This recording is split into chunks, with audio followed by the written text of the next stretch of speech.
Boa tarde, a nossa entrevista segundo finalista de Reina Sul e China. Conta bem. Oh, bom, feliz e contente. Boa tarde na vosso. Welcome para vir presenciar a eleição de Brasil.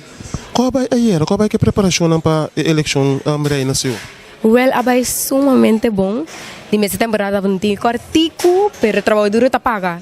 E nós sempre assim, cosechar esse da minha era. Eu também vou pegar atrás de Reina. Conta bem indo. Claro que sim, mas que toda nota minha reina só.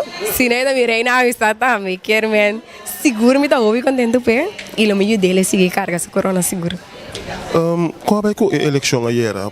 Qual é a organização? Como vai passar da rova? Qual é?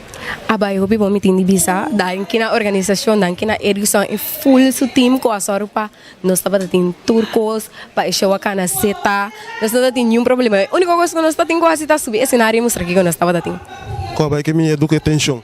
não esse estava tá mais tranquilo ora você aqui como tem paz e que tá bom meta e sabuta Como está preparado para a temporada de CU aqui? É uma temporada cortico, mas como que está cortico, tu gosta de outro? Conta com ele. Well, me tem de bisa me da desfrutar cada segundo como por aí para desfrutar de cultura, de momento, passar de maneira bisa eta opi cortico. Que me cada segundo como aí para desfrutar me dá, se sabe seguro. Danke. Danke, Nabo.